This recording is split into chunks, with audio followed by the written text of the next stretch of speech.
अच्छा बच्चों, नेक्स्ट आज हम देखने लगे हैं रिजॉल्विंग पावर। इससे पहले फ्यू डेफिनेशंस हमने कर ली थी और अब ये एक डेफिनेशन रह गई है जो शुरू में इंट्रोडक्शन में दी हुई है चैप्टर के। तो रिजॉल्विंग पावर में रिजॉल्विंग का मतलब है रिजॉल्व करना, सेपरेट करके देखना। अब ये बेसिकली किसी भी इंस्ट्रूमेंट की ये पावर होती है कि वो इंस्ट्रूमेंट कितने क्लोजली ऑब्जेक्ट को क्लियर और सेपरेट करके देख सकती है।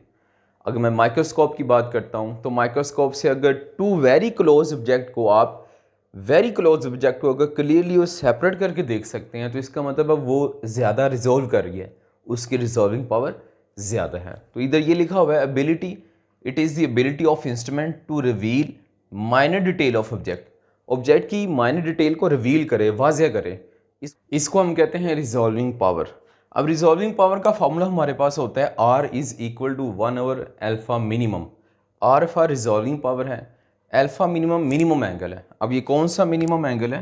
अगर मैं यहाँ पे लेट करता हूँ टू ऑब्जेक्ट्स हैं, फर्स्ट ऑब्जेक्ट और ये सेकंड ऑब्जेक्ट, तो इनका दरमियान जो रेस इनके दरमियान जो रेस हैं, इनका एंगल जो बनेगा इसको हम कहते हैं अल्फ़ा। ठीक है, अब मिनिमम कब कहेंगे? मैं कहता हूँ ये ऑब्जेक्ट वेरी क्लोज हैं, ठीक है, और इतने क्लोज हैं और सा ये डिस्टिंक्ट वाज़ह भी देख रहे हैं इनको। अब जो इनके दरमियान एंगल बनेगा, इस एंगल का नाम रख देंगे अल्फ़ा मिनिमम। मतलब ये वो एंगल है जहाँ पे ऑब्जेक्ट वेरी क्लोज होते हैं, डिस्टिंक्ट होते हैं, मीन्स सेपरेट होते हैं और ये क्लियरली दिखाई भी देते हैं। तो तब ऑब्जेक्ट के दरमियान जो एंगल बन रहा होता है उस एंगल को हम क्या कहेंगे? Alpha minimum. ठीक है, ये टू ऑब्जेक्ट से आने वाली रेस के दरमियान एंगल बन रहा है। तो ये हमने देख लिया अल्फ़ा मिनिमम, और अल्फ़ा मिनिमम की वैल्यू होती है 1.22 lambda over D. Lambda for wavelength है, डी किसी भी माइक्रोस्कोप किसी भी लेंस का डायमीटर होता है।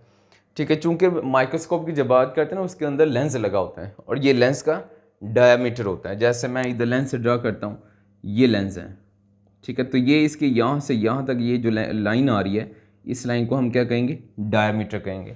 ठीक है, तो ये फॉर्मूला हो गया। अब ये अल्फ़ा मिनिमम का फार्मूला यहाँ पे पुट करते हैं, तो ये वैल्यू सीधे पुट कर दी 1.22 लैम्डा वर डी। डी डिनोमिनेटर में तो ये न्यूमरेटर में मल्टीप्लाई होगा, तो यहाँ पे हमारे पास रिजॉल्विंग पावर का ये एक और फार्मूला आ गया। एक तो ये फार्मूला है कि it is reciprocal of alpha minimum. जितना अल्फ़ा मिनिमम स्मॉल होगा, वैल्यू स्मॉल होगी, उतनी रिजॉल्विंग पावर लार्ज होगी। ठीक है, और इधर वेवलेंथ की टर्म में देखें, जिस लाइट की वेवलेंथ कम होगी उसके लिए रिजॉल्विंग पावर लार्ज आएगी। ठीक है, दूसरा इधर आ जाएंगे ग्रेटिंग की टर्म में देखते हैं। ग्रेटिंग हमने लास्ट में कहा था उस डिवाइस का नाम होता है जिसमें ऐसा ग्लास प्लेट है जिसके ऊपर नंबर ऑफ स्क्रैचेस होती हैं या लाइंस होती हैं, इसको ग्रेटिंग कहते हैं। ठीक है, ग्रेटिंग कहते हैं, जैसे सीडी की एग्जांपल बताई थी, सीडी अगर देखें तो उसमें बहुत स्मॉल लाइंस होती हैं। अब ग्रेटिंग के केस में रिजॉल्विंग पावर का फॉर्मूला होता है lambda one lambda two minus lambda one. अब ये जो लैम्डा टू लैम्डा वन होते हैं ये लाइट की वेवलेंथ अप्रॉक्सीमेटली इक्वल होती हैं। कहने का मतलब ये है कि ये वेरी स्मॉल डिफरेंस होता है लाइट की वेवलेंथ के दरमियान। लैम्डा वन लैम्डा टू तकरीबन इक्वल होती हैं, एग्जैक्ट इक्वल नहीं होती, मतलब स्मॉल डिफरेंस होता है। और इससे delta lambda two minus lambda one ये जो आ रहा है इसको क्या लिख दिया? डेल्टा लैम्डा लिख दिया। तो ये ग्रेटिंग के केस में रिजॉल्विंग पावर का फॉर्मूला हम वेवलेंथ की टर्म में लिखते हैं, लैम्डा वन डेल्टा लैम्डा। यहाँ डेल्टा लैम्डा आपको पता है किसके इक्वल होगा? Lambda two minus lambda one. और एक और फार्मूला होता है ग्रेटिंग की टर्म में n इंटू एम। एन कहते हैं नंबर ऑफ लाइन्स को, एन नंबर ऑफ लाइन्स होंगी ग्रेटिंग पे ऊपर, नंबर ऑफ लाइन्स पर सेंटीमीटर। ठीक है, और एम कहते हैं ऑर्डर ऑफ डिफ्रैक्शन। ये ऑर्डर ऑफ डिफ्रैक्शन है। ऑर्डर ऑफ डिफ्रैक्शन का मतलब है कि लाइट जब डिफ्रैक्ट करती है तो कौन से प्लेन से डिफ्रैक्ट करती है। ये जब हमने टॉपिक पढ़ा था तो वहाँ पे कहा था ये एटम की लेयर्स होती हैं। ठीक है, मैं कहता हूँ ये फर्स्ट है, ये फर्स्ट लेयर से डिफ्रैक्ट कर रही है तो ऑर्डर ऑफ डिफ्रैक्शन m1 होगा। अगर लाइट सेकंड लेयर से डिफ्रैक्ट कर रही है तो ऑर्डर ऑफ डिफ्रैक्शन 2 होगा। अगर लाइट थर्ड लेयर से डिफ्रैक्ट कर रही है तो ऑर्डर ऑफ डिफ्रैक्शन 3 हो जाएगा। ठीक है, अगर फर्स्ट लेयर से डिफ्रैक्ट कर रही है तो ऑर्डर ऑफ डिफ्रैक्शन 1 हो जाएगा। अगर ऑर्डर ऑफ डिफ्रैक्शन का हमें पता हो n नंबर ऑफ लाइंस पर सेंटीमीटर, अगर हमें पता हो मल्टीप्लाई करेंगे तो फिर भी हमारे पास रिजॉल्विंग पावर आ जाती है। तो ये हमने 3 फार्मूले देख ली और एक डेफिनेशन देख ली रिजॉल्विंग पावर की। तो क्वेश्चन नंबर 2 करते हैं। न्यूमेरिकल नंबर 2 में कहता है find the ratio of root mean square speeds. ये हमने रेशियो फाइंड करनी है, तो इधर ratio equal to question mark लिख दिया। अब root mean square ratio find करनी है और प्रूफ करना है कि ये जो रेशो होती है वो ये प्रूफ हमने करना है जो रिज़ल्ट में इसने लिखा हुआ है। क्या? Ratio of average speed is equal to inverse ratio of masses. Inverse ratio का मतलब है इधर v1 और v2 है, तो v1 चूँकि इधर ऊपर आ रहा है तो इधर m2 पर आएगा, अब v2 नीचे है तो इधर m2 पर आ रहा है, मतलब v1 और v2 है तो m2 over m1 inverse ratio के इक्वल है। ठीक है, तो इन्वर्स रेशो के इक्वल होगी तो हम इधर प्रूफ करते हैं। तो फर्स्ट गैस के लिए m1 कह दिया, इधर उसने कहा है 2 गैसेस हैं, जब इसमें 2 गैसेस उसने मेंशन कर दी।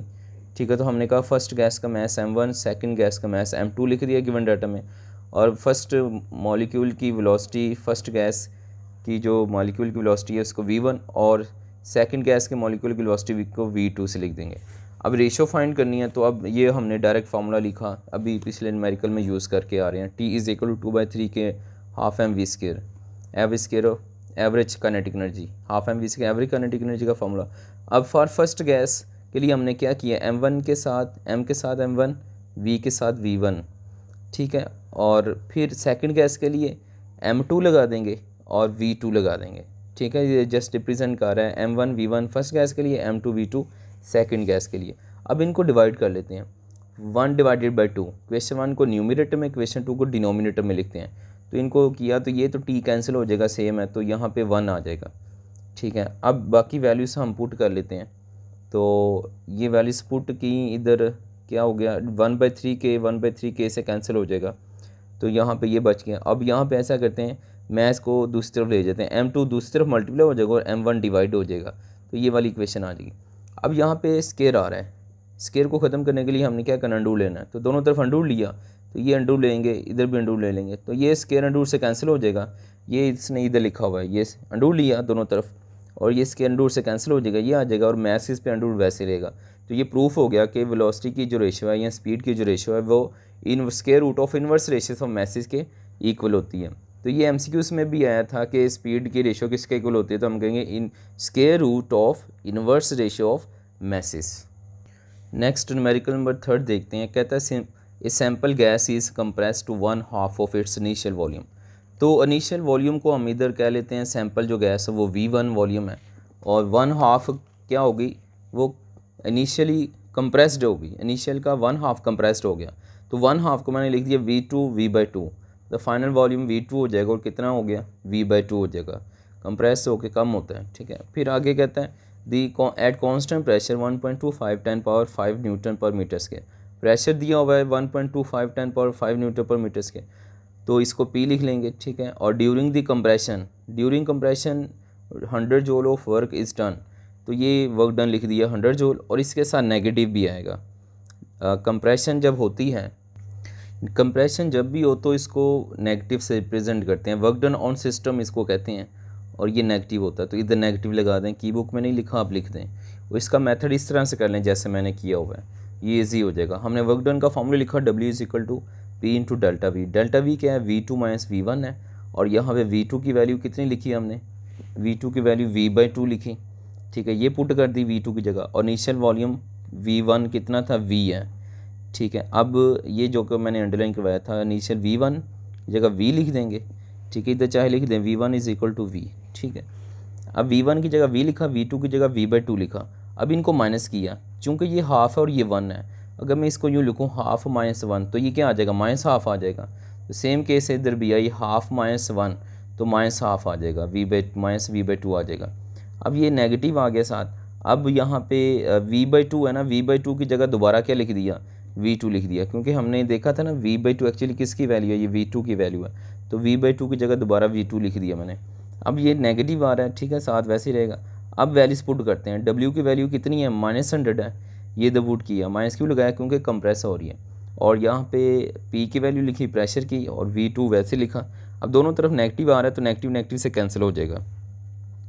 ठीक है, यहाँ पे हमने V2 निकालना है, तो ये वाली वैल्यू प्रेशर की डिवाइड कर देंगे, V2 का फॉर्मूला बन जाएगा। अब यहाँ पे सॉल्व किया कैलकुलेटर से, तो हमारे पास आ गया 8 × 10⁻⁴ मीटर क्यूब वॉल्यूम का यूनिट होता है। नेक्स्ट हम देखते हैं 4th न्यूमेरिकल, इसमें कहता है a thermodynamic scale system undergoes a process in which its internal energy decreases by 300 joule. अब कह रहा है डिक्रीज़ हो रही है, तो डिक्रीज़ के लिए आता है। तो यहाँ पे इंटरनल एनर्जी क्या हो जाएगी, नेगेटिव हो जाएगी। यानी मैं इसको यूँ लिख दूंगा, internal energy is equal to -300 joule. मैंने 300 जूल क्यों लिखा, -3 क्यों लिखा, माइनस इसलिए लिखा क्योंकि डिक्रीज़ हो रही है, ठीक है। If at the same time 120 joule of work is done on a system, अगर 120 जूल वर्क होता है ऑन सिस्टम तो इधर वर्क डन को भी नेगेटिव लिख देंगे।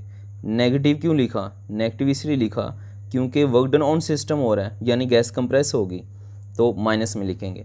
Find the heat lost by system, heat find करनी है, Q is equal to question mark लिखेंगे, हीट को Q से लिख देंगे या डेल्टा Q से लिख दें, ठीक है। तो हीट लॉस फाइंड करनी है। नेक्स्ट सॉल्व करते हैं, फर्स्ट लॉ ऑफ थर्मोडायनेमिक्स का फॉर्मूला लगाएंगे। फर्स्ट लॉ ऑफ थर्मोडायनेमिक्स होता है Q equal to delta U plus W। अब यहाँ पे U की वैल्यू -300, W की वैल्यू -120, इनको सॉल्व किया तो ये -20 आंसर आ गया। अब नेक्स्ट देखते हैं फिफ्थ न्यूमेरिकल, इसमें कहता है Carnot engine utilizes an ideal gas. Carnot engine में आइडियल गैस यूज़ होती है और सोर्स टेम्परेचर इसका 227 डिग्री सेल्सियस दिया हुआ है। सोर्स टेम्परेचर को T1 से लिखेंगे, ठीक है। और साथ ही इसने सेकंड वो कहते हैं and the sink temperature is, sink temperature उसने 127 दिया हुआ है, सिंक टेम्परेचर को हम T2 से लिखते हैं, ठीक है। तो ये मैंने साथ डायग्राम भी इसकी बना दी।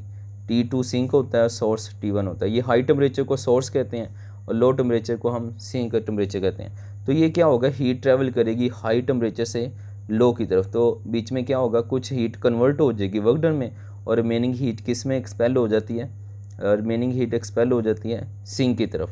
हीट हमेशा हाई टेम्परेचर से लो की तरफ आती है और बीच में ये वर्किंग सब्सटेंस पड़ा होता है। ये वर्किंग सब्सटेंस इसको क्या करेगा, कुछ हीट को वर्क डन में कन्वर्ट कर देगा। अब वो कहता है ये T1 का टेम्परेचर है, इसको डिग्री में या केल्विन में लाने के लिए 273 ऐड किया तो ये 500 केल्विन आ जाएगा। और T2 कितना 127 डिग्री था, इसको केल्विन में लाने के लिए क्या किया हमने 273 ऐड किया तो ये भी केल्विन में आ जाएगा, ठीक है। और वर्क डन कितना दिया हुआ है 10,000। कहता है फाइंड एफिशिएंसी, एफिशिएंसी हमने फाइंड करनी है and also find the heat input. Heat input कितनी होगी, ये जो इनपुट सोर्स से आ रही है ये Q1 होगी, Q1 हमने फाइंड करनी है, ठीक है। और कहता है and heat rejected to sink, sink की तरफ कौन सी हीट आ रही है, Q2 आ रही है, Q2 हमने फाइंड करनी है।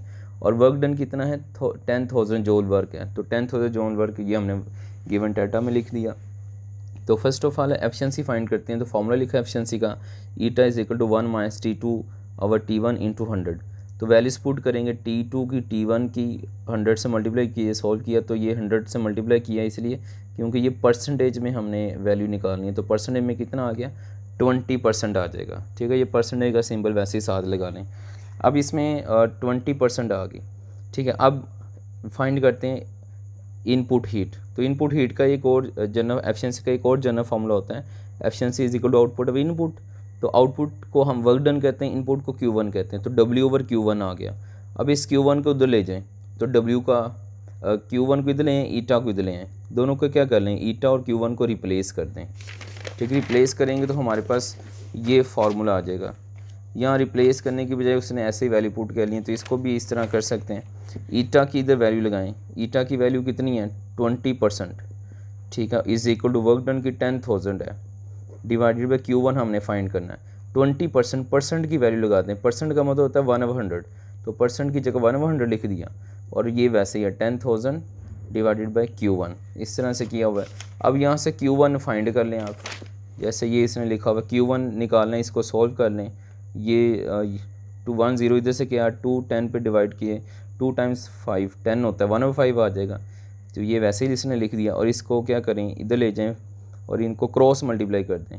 1 Q1 से मल्टीप्लाई होगा और 10,000 5 से मल्टीप्लाई होगा, क्रॉस मल्टीप्लाई किया, ठीक है, सॉल्व किया तो ये हमारे पास क्या आ गया, ये 5,000 को साइंटिफिक नोटेशन में लिख दिया, 5 × 10⁴ आ गया। ये अब फाइंड करते हैं, हमने Q2 फाइंड करना है। तो ये हमने फार्मूला पढ़ा हुआ है इंजन के फार्मूले में, क्या W is equal to Q1 - Q2 होता है।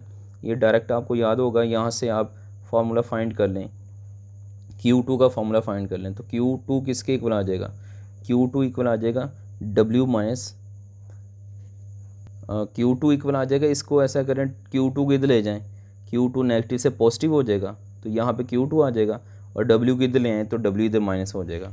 यानी ये यूँ फार्मूला लिखा हुआ है Q1 - Q2, ये फार्मूला इधर लिखा हुआ है। अब क्या मैं करता हूँ Q2 को इधर ले जाएं, Q2 को दूसरी साइड पे पॉजिटिव कर दिया, ठीक है, और W पॉजिटिव है तो इधर राइट साइड पे आके माइनस हो जाएगा, ठीक है। ये फॉर्मूला लिखा हुआ है, ठीक है। तो अब इसमें वैल्यूज़ लगा दें। Q2 हमने फाइंड करना है, Q1 की वैल्यू पुट की, W की वैल्यू पुट की, सॉल्व किया तो ये हमारे पास Q2 की वैल्यू आ गई, ठीक है। ये तीनों पार्ट हमने फाइंड कर लिए। नेक्स्ट न्यूमेरिकल नंबर 7 है बच्चों, इसमें बी एफिशिएंसी फाइंड करनी है। बहुत सिंपल सा फार्मूला, ये भी पिछले पार्ट में हम एफिशिएंसी फाइंड करके आ रहे हैं। टेम्परेचर दी हुए हैं, सॉल्व करना है आपने, वैल्यूज पुट करनी है, आंसर आ जाना। तो ये आप खुद करेंगे, ठीक है, सिंपलेस्ट फार्मूला है। अब नेक्स्ट हम चलते हैं 8 की तरफ। तो 8 भी सिमिलर इसी तरह का एफिशिएंसी वाला है, तो इसको भी आप खुद करें। वर्क डन दिया हुआ है, Q2 हमें गिवन है, तो कहता है बताएं एफिशिएंसी कितनी होगी।